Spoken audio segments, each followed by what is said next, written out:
صلی اللہ تعالی علیہ وسلم نے فرمایا دعا مانگ قبول کی جائے گی، سوال کر دیا جائے گا۔ تو نماز کے بعد دعا مانگنے کے آداب میں سے ہے کہ الحمدللہ رب العالمین والصلاة والسلام علی سید المرسلین، حمد اور ثنا کرے اور پھر درود شریف پڑھے، اب دعا کرے تو انشاءاللہ اس کی دعا قبول کی جائے گی۔ صلو علی الحبیب صلی اللہ تعالی علی محمد۔ مدنی چینل کے ناظرین اور فیضان مدینہ سردار آباد فیصل آباد کے حاضرین، آپ سب کو مبارک ہو، اللہ تعالیٰ نے ہمیں ایک بار پھر ماہ رمضان عطا فرما دیا، سبحان اللہ۔ ماہ رمضان کا چاند نظر آتے ہی مسجدوں میں رونق ہو جاتی ہے، اور مسلمان عام دنوں کے مقابلے میں زیادہ مسجد کا رخ کرتے ہیں، نماز پڑھتے ہیں، مگر چند دنوں کے بعد یہ شوق کم ہو جاتا ہے، پھر آخری دنوں میں بڑھتا ہے، اور پھر عید پر پھر مسجدوں کی ویرانی، وہ مسجدیں مرثیہ خواہ ہیں کہ نمازی نہ رہے، یہ کہہ رہی ہوتی۔ اللہ اکبر۔ تو اللہ کرے کہ ہم ماہ رمضان میں اور ماہ رمضان کے علاوہ بھی نماز پڑھیں اور ایسے پکے نمازی ہو جائیں کہ ہماری کبھی بھی کوئی نماز قضا نہ ہو۔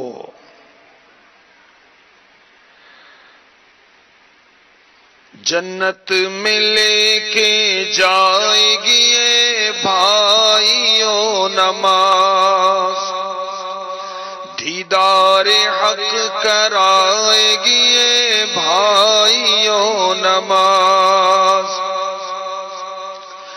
دربار مصطفیٰ میں تمہیں لے کے جائے گی،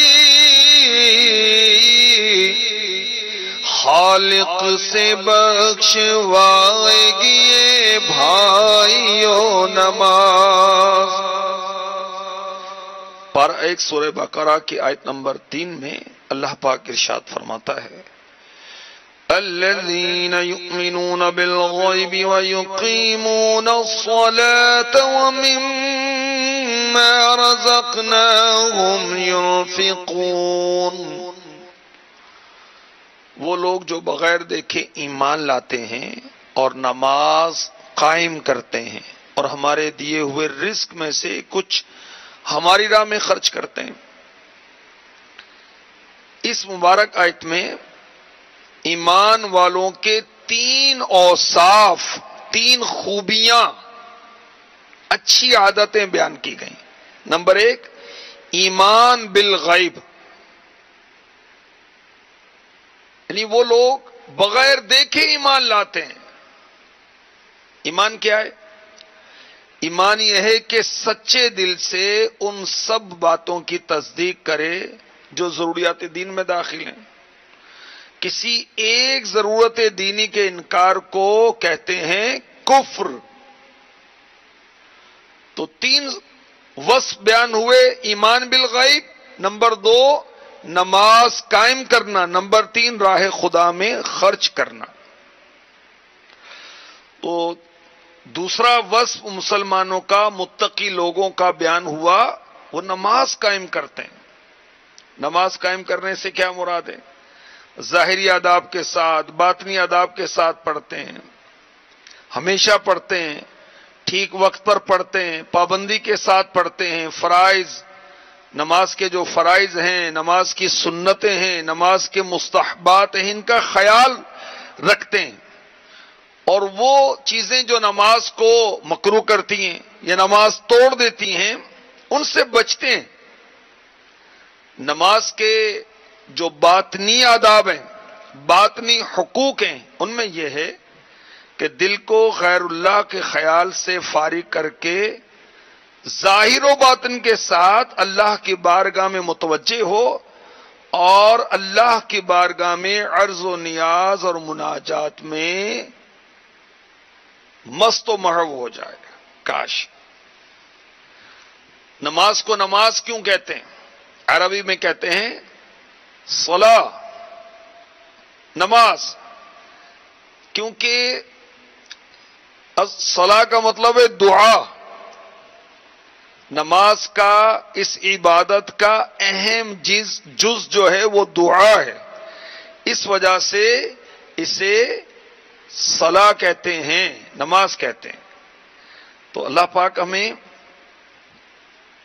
نماز کی حفاظت کی توفیق عطا فرمائے. ظاہری اور باطنی آداب کے ساتھ ہم نماز پڑھیں، رمضان میں بھی پڑھیں اور غیر رمضان میں بھی پڑھیں، اور ایسی نماز پڑھیں جس میں کمی نہ ہو، جس میں کجی نہ ہو، اور ہمیشہ پڑھیں، شوق کے ساتھ پڑھیں، غفلت کے ساتھ نہیں، سستی کے ساتھ نہیں. جو نماز پڑھتے ہیں مگر سستی کے ساتھ، غفلت کے ساتھ، ان کی اللہ پاک نے قرآن پاک میں مذمت فرمائی. ارشاد ہوتا ہے فَوَيْلٌ لِّلْمُصَلِّينَ الَّذِينَ هُمْ عَنْ صَلَاتِهِمْ سَاهُونَ. تو ان نمازیوں کے لیے خرابی ہے جو اپنی نماز سے غافل ہیں، وہ جو دکھاوا کرتے ہیں. نماز کی فرضیت کی کیا کیفیت ہوئی؟ کس طرح نماز فرض ہوئی؟ بتدریج نمازوں کی فرضیت ہوئی. کس طرح؟ حضرت علامہ حسکفی حنفی لکھتے ہیں کہ ہمارے آقا صلی اللہ علیہ وآلہ وسلم اعلان نبوت سے پہلے آپ غار حرا میں عبادت کرتے تھے، اللہ کی طرف متوجہ ہوتے، غور و فکر کرتے. اور جب میرے آقا صلی اللہ علیہ وسلم پر پہلی وحی نازل ہوئی تو جبریل امی علیہ السلام حاضر ہوئے، وضو کی تعلیم دی. حضرت جبریل علیہ السلام وضو کرتے اور ہمارے آقا علیہ الصلوۃ والسلام ملاحظہ فرماتے. پھر پیارے آقا علیہ الصلوۃ والسلام نے اسی طرح وضو کیا. پھر جبریل امی علیہ السلام نے کھڑے ہو کر نماز پڑھی. پیارے آقا صلی اللہ علیہ وسلم نے ان کی اقتداء میں نماز پڑھی. معراج میں نماز فرض ہوئی، شب معراج 27 رجب کو. اس سے پہلے صرف ایک نماز رات کی فرض تھی، اور وہ پوری رات کسی وقت بھی پڑھی جا سکتی تھی، کوئی وقت کی قید نہیں تھی. سورہ مزمل میں اس کا بیان ہوتا ہے، یا ایھا المزمل قم اللیل الا قلیلا نصفه او انقص منه قلیلا او زد علیہ ورتل القرآن ترتیلا. اے جھرمٹ مارنے والے، رات میں قیام فرما، سوا کچھ رات کے، آدھی رات یا اس سے کچھ کم کرو یا اس پر کچھ بڑھاؤ، اور قرآن خوب ٹھہر ٹھہر کر پڑھو.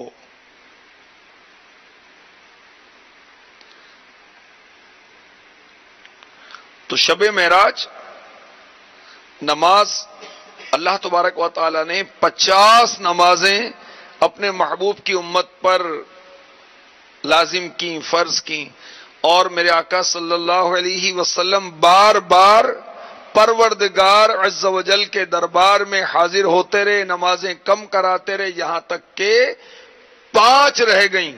اور ارشاد ہوا کہ محبوب 5 ہیں، جو یہ پڑھے گا انہیں 50 کا ثواب حاصل ہوگا.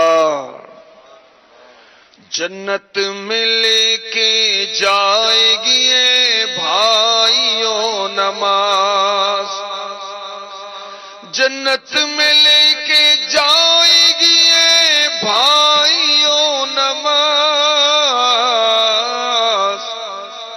دیدار حق کرائے گی اے بھائیو نماز.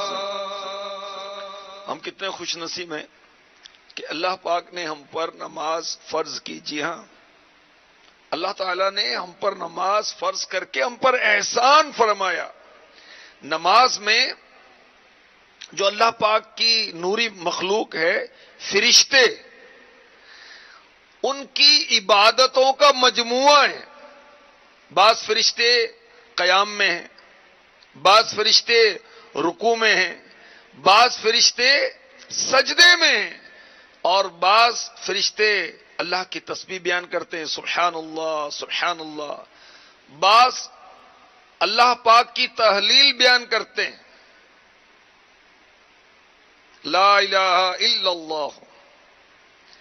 اور اللہ تعالی نے یہ ساری چیزیں نماز میں ہمارے لیے جمع فرما دیں. تو جو بندہ مومن یا اللہ کی بندی نماز کی پابندی کرے، وہ درجے میں تمام فرشتوں کے برابر یا ان سے بھی افضل ہو جائے گا.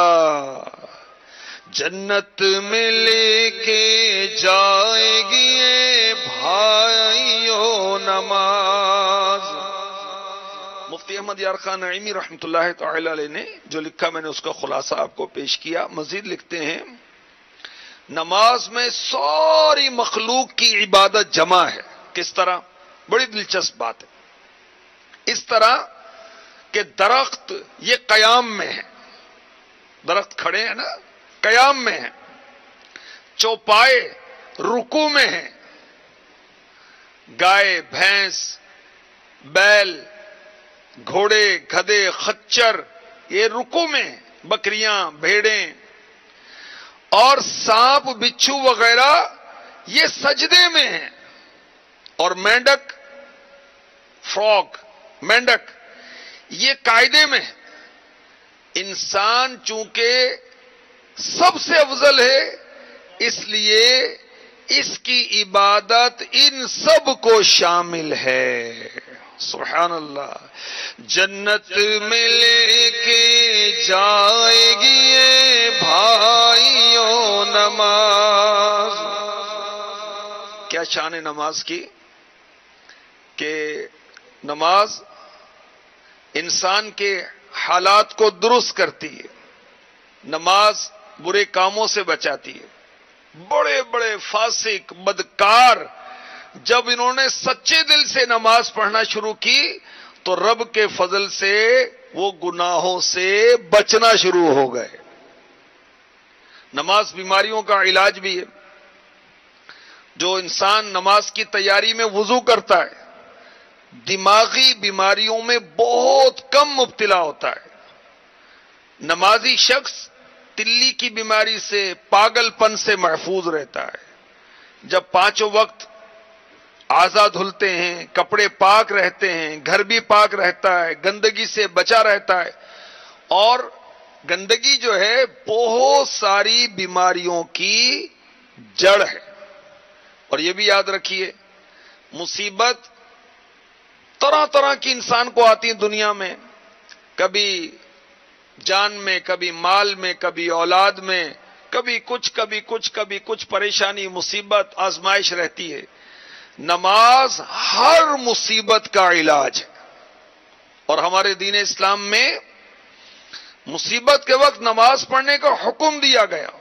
بارش نہیں ہوتی تو نماز استسقا پڑھیں. سورج یا چاند کو گرہن لگ جائے تو نماز کسوف پڑھی جاتی ہے. کوئی حاجت ہو تو نماز حاجت پڑھی جاتی ہے. غرض کے نماز ہر مصیبت میں کام آنے والی چیز ہے. ماہ رمضان کے قدردان جو ہیں وہ پانچوں نمازیں تو پڑھتے ہی ہیں. اب ہم نے ماہ رمضان میں سنت قبلیہ بھی پڑھنی ہے. اب ہم نے سنت بعدیہ بھی پڑھنی ہے، نوافل بعدیہ بھی پڑھنے. انشاءاللہ ماہ رمضان میں چونکہ نفل کا ثواب فرض کے برابر اور فرض کا ثواب 70 گنا کر دیا جاتا ہے. ہم انشاءاللہ اشراق کی نماز بھی پڑھا کریں گے، انشاءاللہ چاشت کی نماز بھی پڑھیں گے، انشاءاللہ اوابین بھی پڑھیں گے. اشراق اور چاشت کی نماز سورج سن رائز یعنی سورج طلوع ہونے کے 20-25 منٹ کے بعد پڑھی جاتی ہے، اس کے بعد چاشت کی نماز پڑھی جاتی ہے۔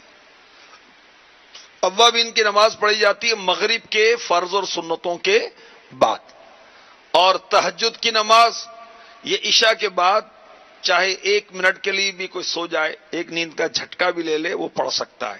اور ماہ رمضان میں آسان ہے، کیونکہ سحری کے لیے تو اٹھنا ہی ہے، تو تہجد بھی پڑھ لیں۔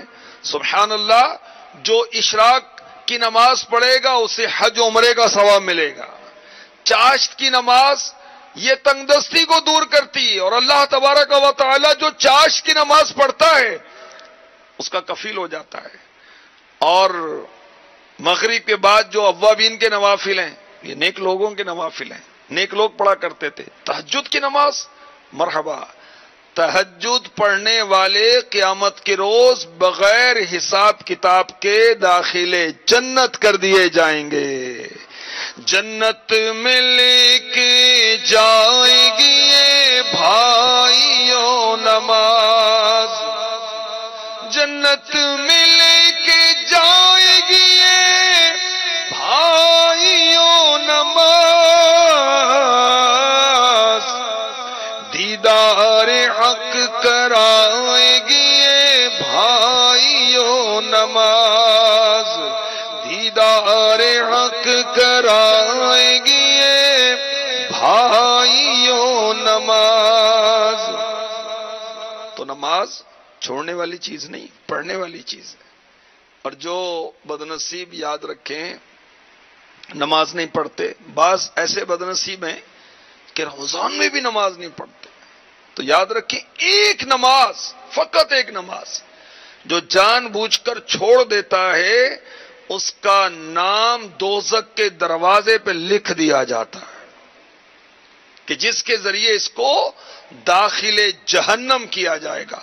اللہ پاک ہمیں جہنم سے بچائے اور اپنے کرم سے، اپنی رحمت سے ہمیں داخل جنت فرمائے۔ آئیے دعا کرتے ہیں۔ الہی جہنم سے آزاد کر دے، میں فردوس میں داخلہ مانگتا ہوں، میں فردوس میں داخلہ مانگتا ہوں۔ آمین۔ اور جب جنتی جنت میں پہنچ جائیں گے، جہنمی جہنم میں پہنچیں گے، تو اب جنتی اور جہنمیوں کا مکالمہ سورہ مدثر پارہ 29 میں جو ارشاد ہوتا ہے، سنی اور عبرت حاصل کیجیے۔ ارشاد ہوتا ہے، ما سلککم فی سقر، تمہیں کیا بات دوزخ میں لے گئی؟ جنتیوں نے جہنمیوں سے پوچھا۔ قالوا لم نک من المصلین، وہ بولے ہم نماز نہ پڑھتے تھے۔ تو جو نماز نہیں پڑھتے وہ ڈریں اور عبرت حاصل کریں اور نمازوں کی پابندی شروع کر دیں۔ اللہ پاک ہمیں پکا نمازی بنا دے، پکا نمازی بنا دے۔ جب ہم نماز پڑھتے ہیں، کیسی نماز؟ اچھی طرح وضو کر کے، ایسی نماز جس میں دنیاوی خیالات نہ آئیں، تو یاد رکھیے ایسی نماز پچھلے گناہوں کو بخشوا دیتی ہے۔ جی ہاں، بخاری شریف حدیث پاک 159 ارشاد فرمایا، جس نے میرے اس وضو کی طرح وضو کیا پھر اس طرح 2 رکعت نماز پڑھی کہ ان میں خیالات نہ آنے دے، تو اس کے پچھلے تمام گناہ بخش دیے جائیں گے۔ سبحان اللہ۔ ہمارے آقا، پیارے آقا مکی مدنی مصطفیٰ صلی اللہ تعالی علیہ وآلہ وسلم نے ارشاد فرمایا، جو بھی مسلمان اچھے طریقے سے وضو کرے، پھر کھڑے ہو کر 2 رکعت نماز پڑھتا ہے، اپنے دل اور چہرے سے متوجہ ہو کر 2 رکعتیں ادا کرتا ہے، تو اس کے لیے جنت واجب ہو جاتی ہے۔ یہ مسلم شریف کی حدیث پاک میں نے پیش کی، حدیث نمبر 234